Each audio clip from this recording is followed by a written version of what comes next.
Hello everyone. In last video we have discussed about the introduction to the fifth unit and इस video में हम discuss करेंगे types of sorting algorithms, properties of sorting algorithms and particular introduction to sorting algorithm. What is a sorting algorithm? Why we need of sorting algorithm? तो sorting algorithms को समझिए. Sorting algorithms means arranging the data in ascending or descending order is known as a sorting algorithms. Like for example, मैं example की बात करूं, आपके पास में computer है, उस कंप्यूटर में आपके पास में डिफरेंट डिफरेंट ड्राइव्स है. उन पर्टिकुलर ड्राइव्स में जब आप डेटा को स्टोर करके रखते हैं तो वो किसी ना किसी पर्टिकुलर ऑर्डर में, सीक्वेंस में स्टोर करके रखते हैं. लाइक एक ड्राइव में, डी ड्राइव में आपने मूवीज रख दी, ई ड्राइव में आपने सॉन्ग्स रख दिए, एफ ड्राइव के अंदर आपने पर्टिकुलर कोई डॉक्यूमेंट्स रख दिए.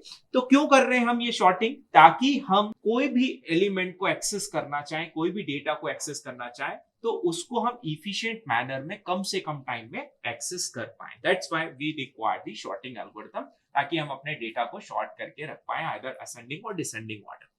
नाउ मैंने इस पर्टिकुलर वीडियो में शॉर्टिंग एल्गोरिथम्स को जो भी प्रॉपर्टी कह सकते हैं अपन शॉर्टिंग एल्गोरिथम्स की, ये 5 है. Number of comparisons, number of swaps, memory uses, recursion, stability, ये सब में हम पर्टिकुलर शॉर्टिंग एल्गोरिथम्स को डिवाइड करेंगे. यदि टाइप्स की बात करूं तो लास्ट वीडियो में हमने डिस्कस किया था शॉर्टिंग एल्गोरिथम्स को हमने दो टाइप्स में डिवाइड किया है. One is called the comparison based sorting algorithm and second one is a non comparison based sorting algorithm. ठीक है, ये टाइप्स हो गए. तो नंबर ऑफ कंपैरिजंस की बात करें तो नंबर ऑफ कंपैरिजंस में हमारे पास में यही है कि एक हमारे पास में कंपैरिजन बेस्ड शॉर्टिंग एल्गोरिथम्स है और एक हमारे पास में non comparison based sorting algorithm है. Compare. So one is called as a comparison based sorting algorithm और second one is a non comparison based sorting algorithm. ठीक है. So comparison based sorting algorithms की यदि हम बात करें तो हमने ये बोला था कि बबल शॉर्ट है हमारे पास में, दूसरा हमारे पास में इंसर्शन शॉर्ट है, तीसरा हमारे पास में सिलेक्शन शॉर्ट है, चौथा हमारे पास में यहाँ पे क्विक शॉर्ट है, पांचवा हमारे पास में मर्ज शॉर्ट है. तो ये सब हमारे पास में कंपैरिजन बेस्ड शॉर्टिंग एल्गोरिथम है. ठीक है. नॉन कंपैरिजन की यदि हम बात करें तो नॉन कंपैरिजन में हमारे पास में रेडिक शॉर्ट है, बकेट शॉर्ट है और सेल शॉर्ट है. ये सारे के सारे हमारे पास में क्या हो गए? Non comparison based sorting algorithms है. नाउ यहाँ पे सेकंड पॉइंट है नंबर ऑफ स्वैप्स. हमारे पास में कुछ शॉर्टिंग एल्गोरिथम्स ऐसे हैं जिसमें नंबर ऑफ स्वैप्स हमारे रिड्यूस होते हैं, कम लगते हैं, किसी में नंबर ऑफ स्वैप्स ज्यादा लगते हैं. लाइक हम सिलेक्शन शॉर्ट की बात करें तो वहां पे नंबर ऑफ स्वैप्स n लगेंगे.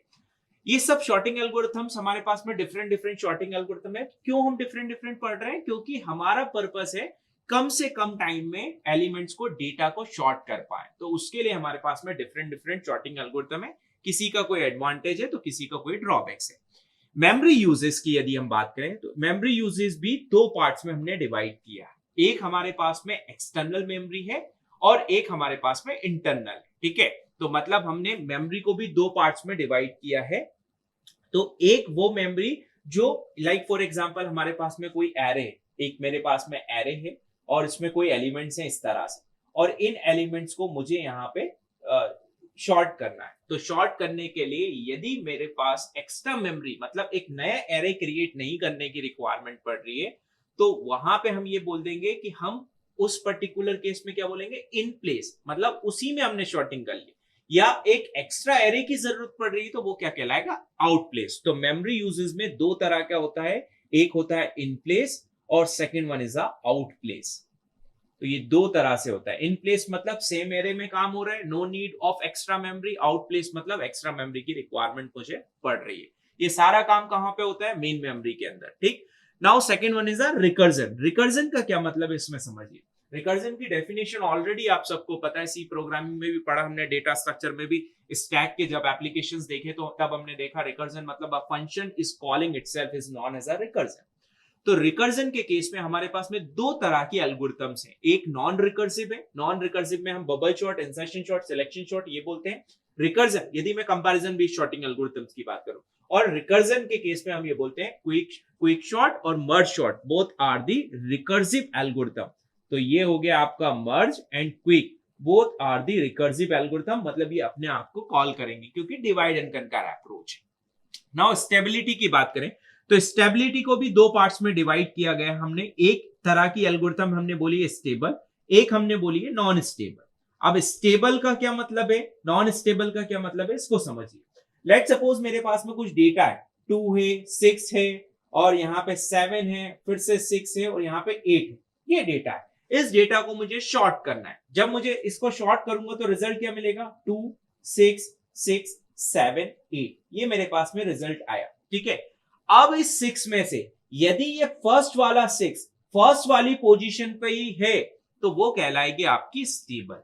यदि ये सेकंड वाला 6 फर्स्ट पोजीशन पे आ गया और फर्स्ट वाला सेकंड पे चला गया तो ये कहलाएगी आपकी अनस्टेबल शॉर्टिंग एल्गोरिथम। मतलब सिमिलर टाइप का डेटा है और सिमिलर टाइप के डेटा में, ठीक है, उसको शॉर्ट कर रहे हैं, तो पहली पोजीशन पे जो है यदि रिलेटिव पोजीशन चेंज नहीं हो रही है तो वो स्टेबल है, यदि रिलेटिव पोजीशन चेंज हो रही है तो वो अनस्टेबल है। अनस्टेबल का एग्जांपल है आपका क्विक शॉर्ट एल्गोरिथम। यदि हम आगे पढ़ेंगे, जब हम आगे पढ़ेंगे तो आपको समझ में आएगा कि क्विक शॉर्ट इज अनस्टेबल। बाकी सारी जो शॉर्टिंग एल्गोरिथम्स हैं कंपैरिजन बेस की यदि हम बात करें तो सारी की सारी स्टेबल है। नाउ नेक्स्ट वीडियो में हम वन बाय वन करके एक एक शॉर्टिंग एल्गोरिथम डिस्कस करेंगे। सबसे पहले हम बबल शॉर्ट एल्गोरिथम को डिस्कस करेंगे। Thank you so much.